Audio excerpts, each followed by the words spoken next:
Okay, so I've been playing with time bending and experimenting on my own, off and on, for several years now. And I wanted to bring you some things to consider for your own journey through life. I hope you enjoy our time together.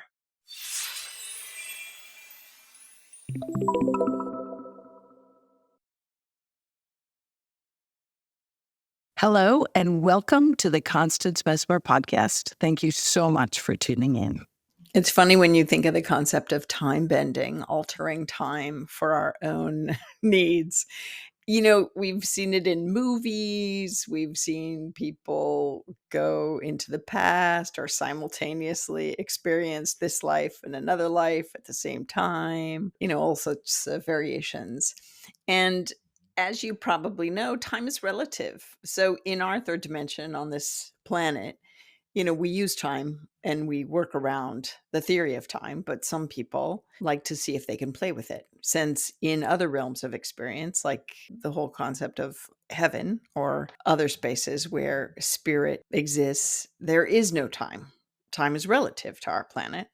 And I know this in working with guides and angels and looking at people's past lives. And also when I talk to spirit realm and talk to them about the concept of time, that it really is relative to the earth. And so just leaves for a lot of interesting discussion and experiences and experimenting and playing with this whole concept.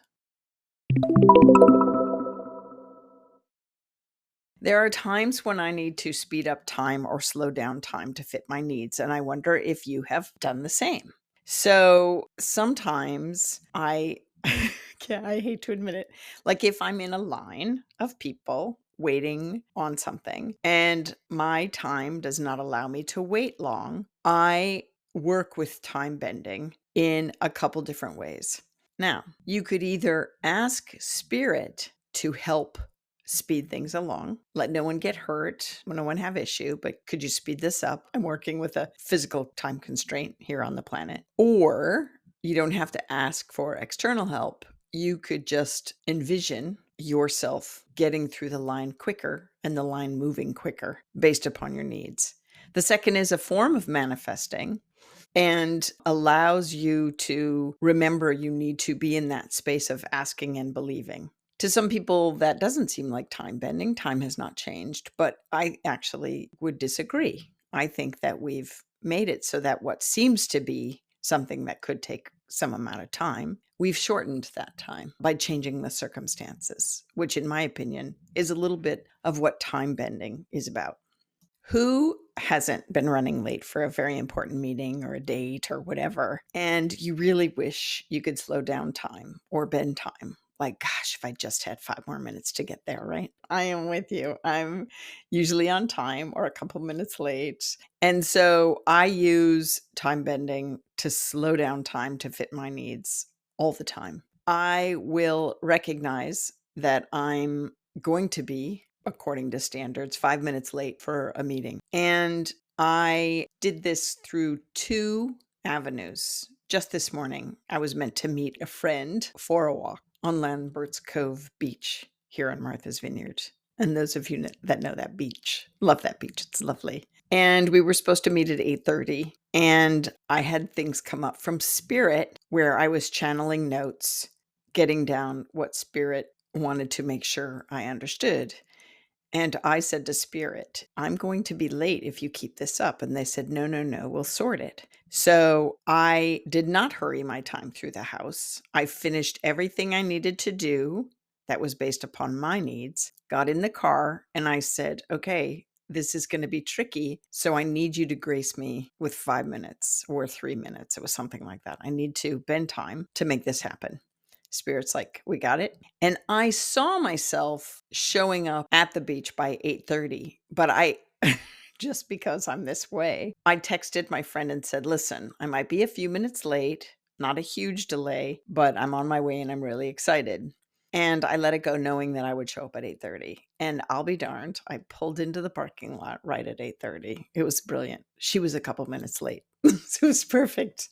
So sometimes I turn to both source cosmos all that is to say, I need more time, but I want to be on time. Please make this happen. And I trust. So I've asked and I trust that it's going to happen.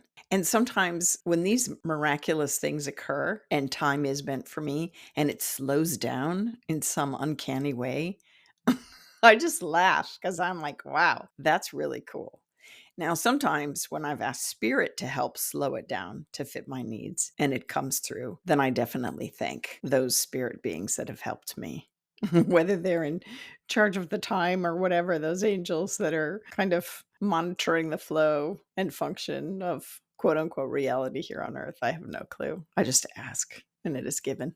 So, how do I use time bending and this concept of needing to play with time in my life? I do it when I ask for help for more time for something and less time for something, and also better use of time. I have told you before, if you were hearing me in those moments, sometimes I'm like, oh, I have to make that podcast episode, and I really need it to be created within a certain parameter of time. And when I listen to my knowing and tune in to the angels that help me with this podcast at work, I hear that the words, and I allow the words to come to me, don't worry, we've got this. It's going to take less time than you think.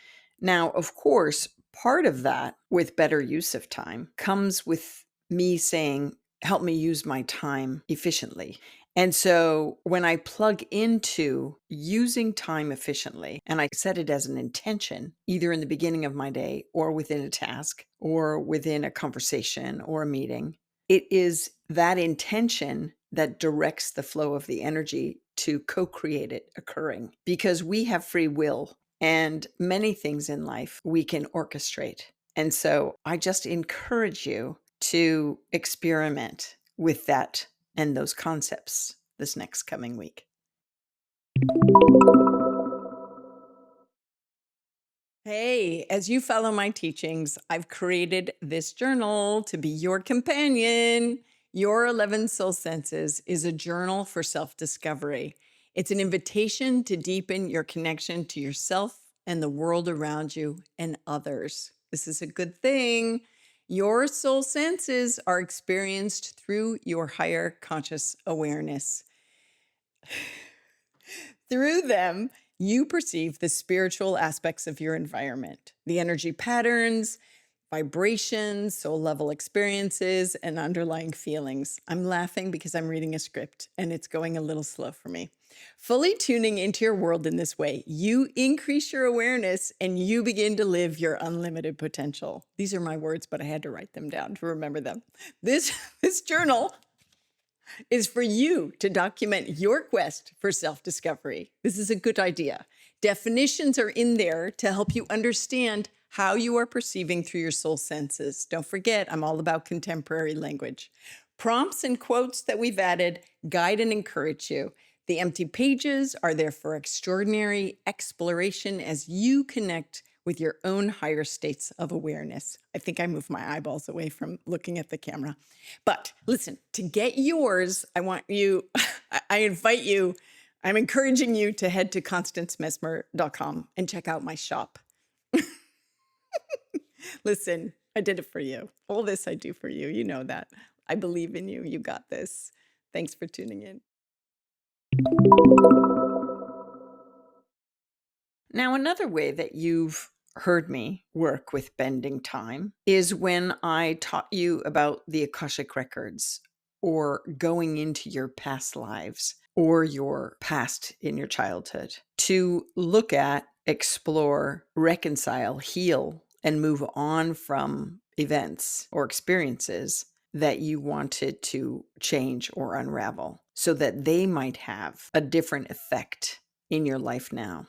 One of the examples of that is when I told you the lifetime that came up about the chastity belt on me. And literally, when I went to that past life in my mind, I imagined myself being there as it came to me. The awarenesses came to me. And as I looked in each moment for the story to reveal itself, and I honored in each moment the connections, the person, the old boyfriend who put it there in that past lifetime. In that space of that past was when I unbuckled and unfastened the chastity belt. And in that space of that ancient history time, I gave it back to him then. And that reverberated through time to have its effect in my lifetime now. And so I traveled through time to make those changes, have those awarenesses, cause effective healing to occur. And so in that, I brought the present to the past to change my future. You too can do this. And when you do, I want to hear all about it. Spirit's telling me now what we do in the mind, because it is that source connection to our soul and consciousness, those experiences that we co-create or envision in our mind has reverberations and effect through all time, if we so direct it, right? This is the playground of the mind, right? And when we learn to work with it, and when we learn to move through experiences in a more fantastical way, if you will, a more evolutionary way, a more evolved and enlightened way, there's a lot that can occur. And we are just beginning to touch on all of that in these episodes.